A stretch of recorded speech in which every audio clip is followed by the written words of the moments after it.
I think standing on top of the podium, hearing the Star Spangled Banner, that'll be something I'm really looking forward to. You know, I gotta make it happen, and you know, I think I can do it. As a first-time Olympian, I think I was like hoping for the parade, you know, the opening ceremonies, you know, brushing shoulders with, you know, people I see on TV all the time, you know, brushing shoulders with Simone Biles. You're like, oh man, you're awesome. Like, you're really cool. Like, what you do is pretty sweet. Like, being a part of that excellence and walking next to all of these very high performers who are just incredible at what they do would have been really cool. But I think my biggest hope is that I'm standing on the top of the podium, flag is being raised up. While it's being raised up, Star Spangled Banner is going off, and you know, I'm just like, I did it. You know, that's what I'm hoping for, and that's what I'm doing why I'm training every single day to get to that moment, and doing everything I can possibly do to get there. Yeah, so my grandpa was the first one to wrestle. My great-grandfather, Merrill's, he played basketball at Cornell. Yeah, so he was on the basketball team, and my grandfather was a little shorter, wasn't that coordinated with a ball, so he ended up getting recruited to join the wrestling team. And at the time, Ithaca High School had a really good wrestling team, a bunch of studs come out of there and ended up having a lot of success at the NCAA level.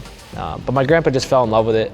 He just wanted to be a coach, and he wanted his son to be a part of it. So my dad started wrestling from a pretty young age as well, running around the mats, just always being in the wrestling room.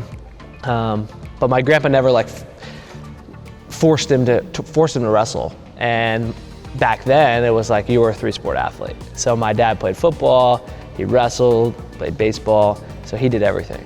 And that's how I was growing up too. We'd go from one practice to the next, and I was always just learning, whether I was with my dad or my grandpa. But when I was with my grandpa, one of my jobs was always to cut the oranges for after practice. So he'd bring a bag of oranges and let the guys who was on his team, that's how he motivated them. He's like, all right, come to practice and you'll get your oranges.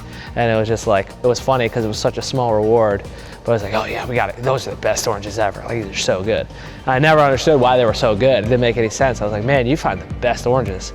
And we used to call them Pop Pop. So I was like, Pop Pop, where do you get these things? He goes, I can't tell you, Kyle. It's a secret. You know, maybe when you're older, I'll tell you. And he never did tell me, but I'm sure it wasn't anything special. I hear stories from everybody, like, oh, I knew Bob Dake. I knew him when I was younger. He made me wrestle, and now I'm super grateful for everything that he's done for me, and he made me fall in love with the sport. And I don't know, I think he just really cared about people and saw the toughness and all of the great things that come out of wrestling. And he wanted that opportunity for as many people as he could find. As a kid, I was always like trying to figure things out. Not in the same way as like, oh, I want to figure out how this motor works or figure out how this works. Like, okay, let me see how I can run to this tree faster than somebody else. Or it was more of like a competitive thing for me. And it was really like a Napoleon syndrome because I was always just smaller. So I was like, I'm gonna have to do something different that nobody else is going to do. And whether it be, not partying, not drinking, not doing drugs, not doing any of those recreational things, and not going out late at night, focusing on my sleep and making sure that I'm doing everything that I possibly can to be well rested. And obviously I had blind spots. I was eating like crap when I was a kid. And once I figured out once that was brought into my vision, instantly changed.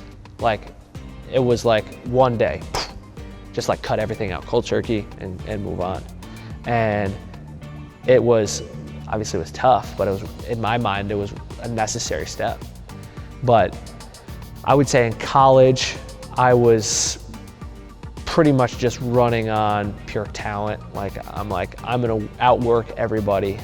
These other things don't really matter right now. As long as I'm in the room, I'm getting my individuals, I have these things covered, I'm gonna be fine. And that brought me to be a 4-time NCAA champion, and I achieved that goal, but what I was doing wasn't gonna get me to be a world and Olympic champion. So I had to make an adjustment. And I think it was probably just like a competitive nature. Like, what am I missing here? Like, what aspects of my life need to change in order to give me the best possible opportunity to win? Like, winning's not guaranteed, but if I can increase my odds, definitely increase my odds. And that's always what I've been looking for. I know the work that needs to be done, and it's not like a specific goal. It's, you know, what I want to see myself as a person, as an athlete. How do I want to depict myself? And by changing my mindset to be, you know, the best I can possibly be rather than an achievement goal, has helped me improve a lot. Everyone talks about this. They want to wrestle the perfect match. And I want to wrestle the perfect match, but I also want to have the perfect movement and be able to hit everything just so perfectly, the timing, the ratios, everything. The rhythms are all, nothing could have been done better. I couldn't have changed one thing. And I'm looking to do that 4 times in Tokyo, because that's how many matches it's going to take to win gold.